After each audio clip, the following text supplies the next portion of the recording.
like an inner turmoil, inner battle with herself. Don't think it was started. Her dead husband and her new man that she may or may not even love. Just thought that was interesting. Yeah, because she was loyal to her previous husband, and then when Aeneas meets her again after she's dead, she's with her old husband.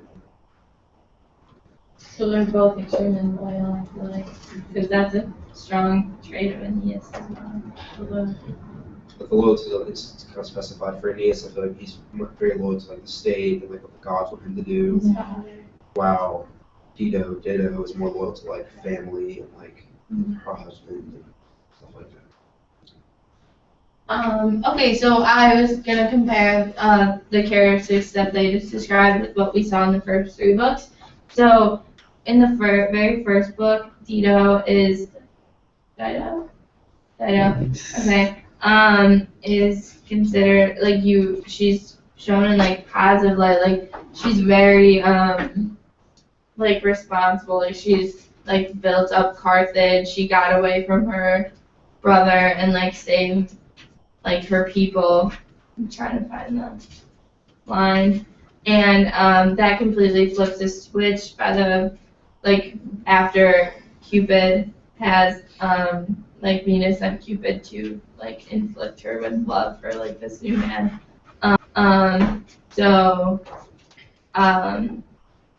Yeah, but in the earlier books, she's like really the only woman you encounter except for Andromache for a little bit. So she compares like it's almost like comparing 2 different characters because in the first book when they describe her, she's very like level-headed and responsible, and then after the gods like interfere, that's when she becomes like kind of crazy and like loses control of herself. And this is like constantly alluded to in book 1, like line 870. They are talking about her and they say that ill-fated Phoenician, and they also call her in another place like ill-starred. So it's like they like foreshadow it, but you don't see it until the fourth book. And then relating it back to Livy, Aeneas is very like dedicated to his people, just like in when Tarquin is dedicated to his like reign, kind of, and like overall, Aeneas has to leave Dido, just like Tarquin, but like differently. He like puts his family, he like presents his family to his enemies or like his allies as kind of a like offering, and his son to the he uses his son as a political tactic to gain a different state. And so it shows that men are kind of more loyal to their political aspects versus like family in these readings, even though Aeneas says that he is doing it by the will of the gods. But similarly, Tarquin makes a tribute to Jupiter in Livy as well, so that it shows the similarities between them. And then the thing with Aeneas, the descriptions about Aeneas and Dido is, it's like each of them are individuals, obviously, but there's like a great deal of description, and like the narrator really goes into depth describing their particular individual traits. But I found that those overwhelming stereotypes, or the general stereotypes, still applied in book 5, in that the men were generally seen as more focused on their obligations and their duty, and going to Italy, and they're seen as masculine because they have all these little fighting scenes, or like fights and races and competitions. And like one specifically was it's around line 445 for you. It's when Entellus. What book? Sorry. Oh, book 5. Okay. This is for book 5, comparing that to book 4 and the relationship between Aeneas and Dido. And around like line 445 is when Entellus is being asked, why don't you go up and challenge him? And he's, saying, I wish I could, I'm too old, but like, the gifts don't matter. Like for me, it would all be about the pride, and just like the Like he's saying like, I wish I could, I'm too old, but the gifts aren't like what matters to me. What matters is like the pride and recognition. So like he's saying right there that what matters to him is the glory and honor, which is generally seen as more important to men. And then if you go to the woman, which is around lines like 685 for you, it's when they're talking about how they're sick of being at sea, and then the goddess comes and kind of deceives them.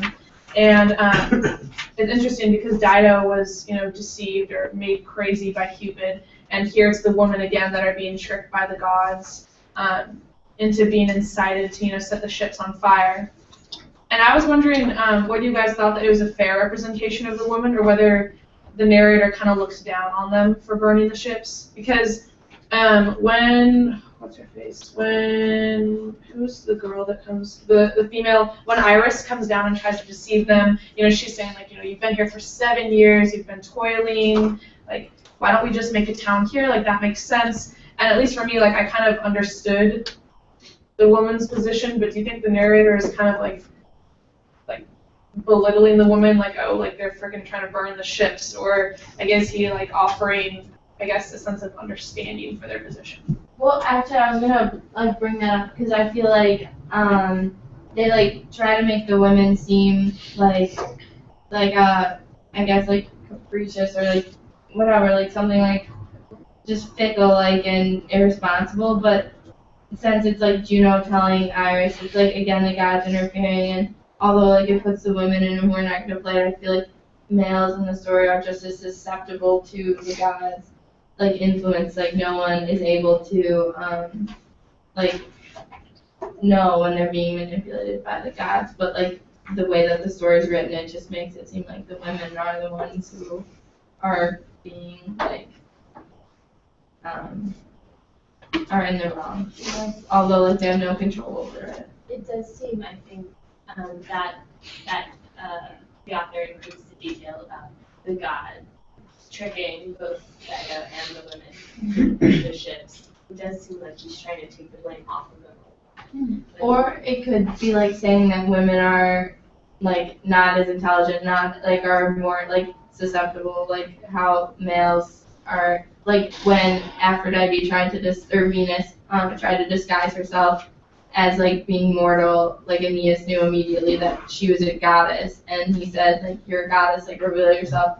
Whereas Iris comes down and the women have no idea that they're dealing with the goddess. It's also it's interesting that you use an example because the women are supposed to be in the trick, so that they're passively influenced by the gods, while Aeneas is just being like straight bossed around by them. He's like having conversations, and he's doing exactly what they want him to do, but At the same time, it seems to me that men are portrayed as being able to talk to gods and act rationally, when women are not even given that chance. So Exactly. just Yeah, like nobody came down to Dido and like tried to rationalize with her. Like they just came down and like killed her to let her out of her misery, which they had like initially caused. So yeah, I agree with Cameron. And like it seems like they will not like allow women like the opportunity to act as rational in this. Women do realize though that it's that it's a eventually. goddess. Yeah. Line 727, Hydro. But then they send the sign, like then that sign, the great rainbow as Iris goes up and on the way. Well, then we have to do it. Yeah. yeah, it really personally, as a man, for me, it would make sense to stay in Sicily, right? Were they in Sicily? Because they were accepted, they had a pretty good life. And the only... Are you talking about with Dido? No, after in Sicily, yeah. And but the reason they wanted to go to Italy, like take out all this fate and all this BS, they wanted to go to Italy because of power hunger, right? And this all the story is just a justification, and of course they're gonna blame women more than men. But doesn't Aeneas say that he's doing it just to fulfill the fate that he's been told to do? It's not so much power hungry, it's more He's super reluctant this whole time. Yeah. He was reluctant to beat Dido, he was reluctant to sail on. He's sort of going along with it, but he doesn't seem super eager.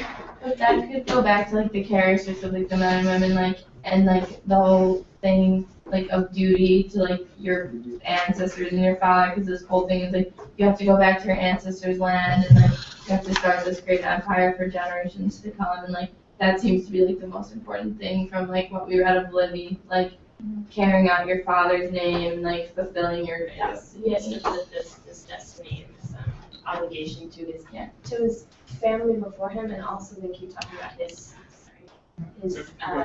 son and how he has to do things on behalf of his son and his son's fate. So. And I'll take that as the last comment because we need to get going. Great. Alright, so we were comparing the funeral games of Aeneas's father, whose name I can't really pronounce. Anchises, whatever, yeah. Anchises. With that of the funeral games of Patroclus in Iliad Book 23. And in each, like, they have like a bunch of competitions, but the first difference that I saw was in line 135 of Book 5 in the Aeneid. It talks about how there is a ship race, specifically a regatta, between four ships, while in the Iliad, around line, around like 250, 260, it's actually a chariot race. And then in each, there is, and then interestingly, in Aeneid Book 5, line 168 to 171, it actually compares the ship race that they're having to a chariot race. 168 to 171.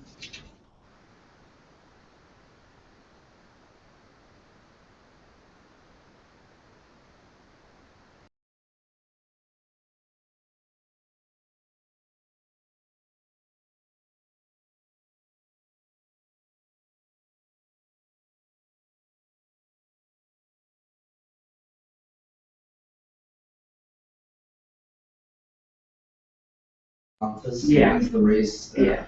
Because of Yeah, Neptune. Neptune. Mm-hmm.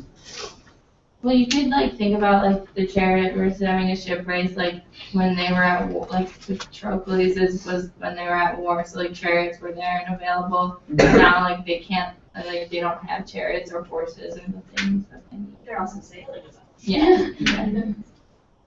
So again, it sort of brings the point whether do humans actually decide anything? Does anything? Can they actually do anything by themselves, not depending on gods? Free will? I don't know, because the use of the gods just seems like almost an idiom, like idiomatic use. Sort of like, it in the Iliad it said that Apollo was present and he's fleet-footed or swift-footed or something, so it would mean that people are like going fast there. I feel like, because I feel like the amount that we attribute to them saying the gods did it, that it just seems so excessive, almost like odd. And I think it's sort of even in like today you hear people when they talk about winning like sports events, they'll say it was God's will, right? They don't mean that like T-bone. whoever their God was directly. Or they pray for the interacted, game. yeah. Dude, Tim Tebow's an American hero, man. I'm just kidding. He's not. And like some of the bigger things I can understand, because like looking back and saying this happened because like the gods wanted it to happen, like legitimizes like how like things are, like the current like structure of things. But like if it's something like as simple as a shipwreck, a ship race, it's like harder to understand like why they would need to legitimize that. Like why it would be so important to like give it that extra authority, like the gods like made me win. Well, like being favored by the gods is like important, and instead of just like I'm good at sailing, you could be like, well, Neptune favors me, and that's like a good omen. That's true. So the real competition is a competition for God's affection, not for his itself. I mean, they list all the things that like they sacrifice to the gods in Aeneid Book 5, like lines 110 through like 120, and that is like what happens in the Iliad too. And it seems like in the Aeneid in Book 5, like, the gods aren't there all the time. Like, in the Iliad, we saw, like, Apollo did this and Apollo did that. But, like, this is more, like, they're there, but they're not as, like, physically there. It's not as like obtrusive and present. Yeah. And the deaths are super different because, like, Anchises, how do you say it? Anchises died of old age, whereas Patroclus was, like, killed in battle. And in book 1, Aeneas, when he's, like, retelling the story of the Trojan War, he constantly is like, how glorious it would have been to die in battle, like, if only I had just died in battle. Well, speaking of death, I think this makes a good transition for group Cherry. Our topic was to compare the Aeneas' travels to the underworld with Enkidu's dream and Gilgamesh's visit to Utnapishtim and the Epic of Gilgamesh. What did these dreams and travels suggest about the differing understandings of death and of natural and personal destiny in their respective cultures?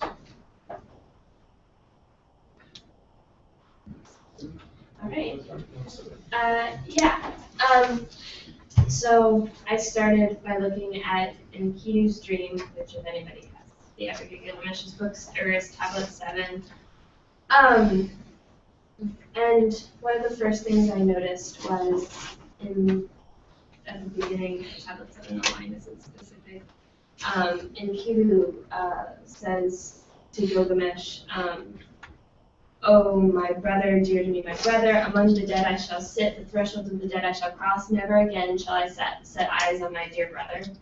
And that's just sort of one of a few examples of a big difference between the way the underworld and death is seen in the Epic of Gilgamesh and the way it's seen in the Aeneid, is this idea that there's a definitive separation between the two worlds. Because in Gilgamesh it seems very clear that the afterlife world, which Enkidu sees in his dreams and sees as a place where there are recognizable figures and things, so like a tangible place, but there's no way to go between the two. While in the Aeneid, you see him travel between the two worlds. You see ghosts come to him. He interacts with dead people actually kind of a lot. So there's sort of this fluidity between the living and the dead in the Aeneid that doesn't seem to be present in Gilgamesh. And adding to this, not only Aeneas is able to go to the underworld or interact with ghosts, he also finds out that the dead people are able to come back to life after 1 year of purification. So the concept of reincarnation. Yeah. And in Gilgamesh, in Tablet 7, line 185, Enkidu is talking about the underworld, and he says, "To the house which none who enter ever leave, on the path that allows no journey back." In the Aeneid, Sibyl in Book 6, line 160, is talking about Aeneas' journey to the underworld, and she says, it's easy to go there, but it's hard to get back. But it does imply that there's a way to travel between the two. In Gilgamesh, there's not. So I think one of the biggest differences in the texts, and I guess in the cultures, in the concepts between life and death, is the separation of the two realms, I guess. Because in Gilgamesh, they're two very different places that you can't cross between. And in the Aeneid, in that culture, it's a little more fluid, the interactions between the living and the dead.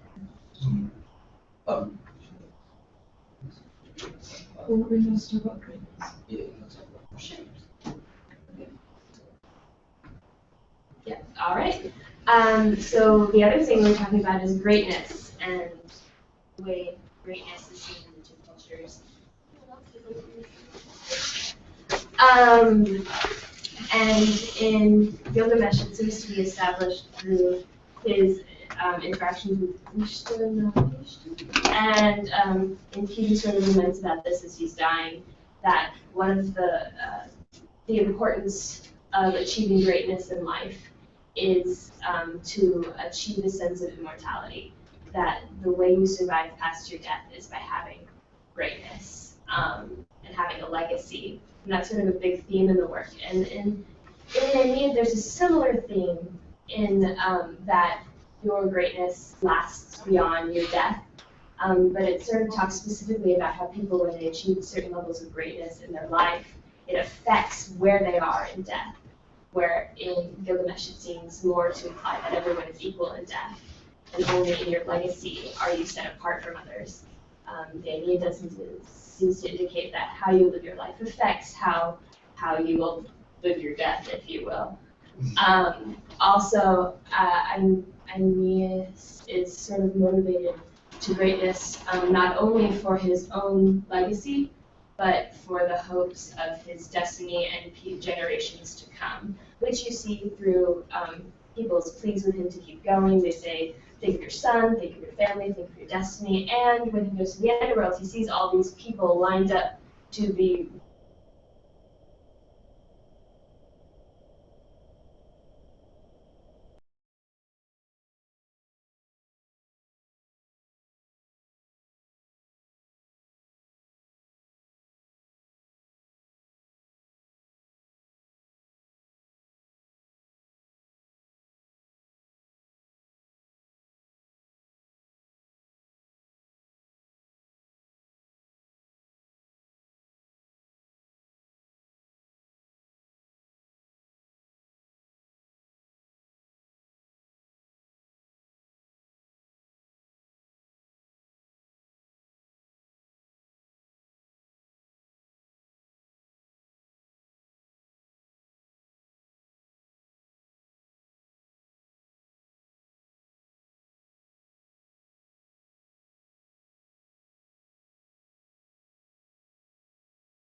a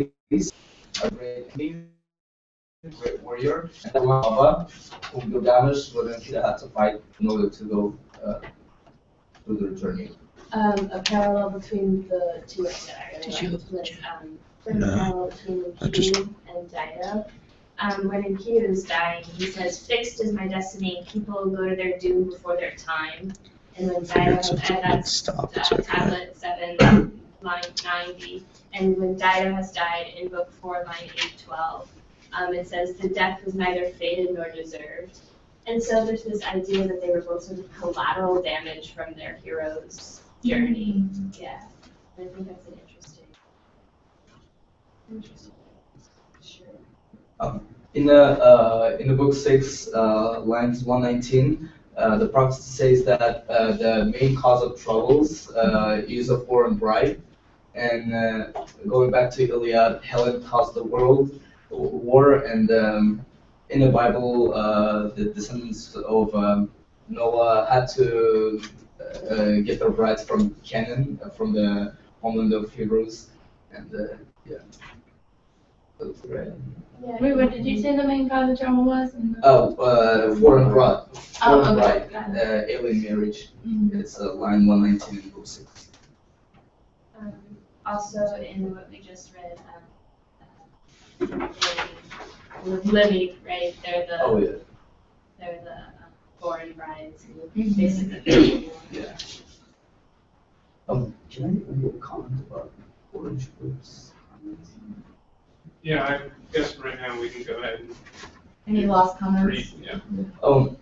There was a comment made parallel between Tarquin and Aeneas, which I don't fully agree with, because I don't think they had the same goals, because Aeneas was following God's destiny, assigned from God's, when Tarquin was just following his own interests. No, I agree with that. Oh. Right. I agree. I said that Aeneas followed the gods, like he did it at the will of the gods, but Tarquin, I related back to the gods because Tarquin, while he did it for himself, he made that the sacrifice to Jupiter, and that's how I related back to the gods. But it's not necessarily that they both did it for like. My apologies, I misunderstood.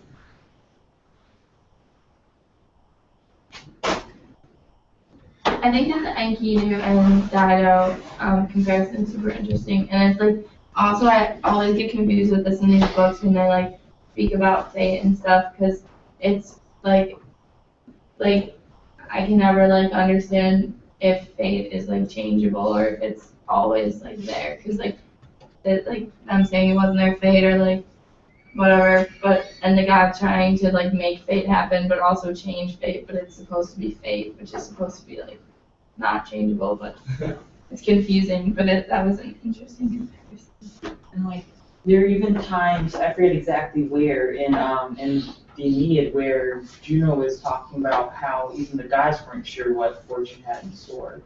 I forget where it was, but there's a quote that said something like, you will just have to wait until fortune unrolls her scroll. I forget where that was, but that was just interesting to see that, like it seems like in the Aeneid at least how it's portrayed, the gods and fate and fortune are two separate entities. Yeah. Mm-hmm. Well, yeah, the fates are like a different set of gods. There's like 3 fates, and then there's fortune, and they're different gods. Yeah.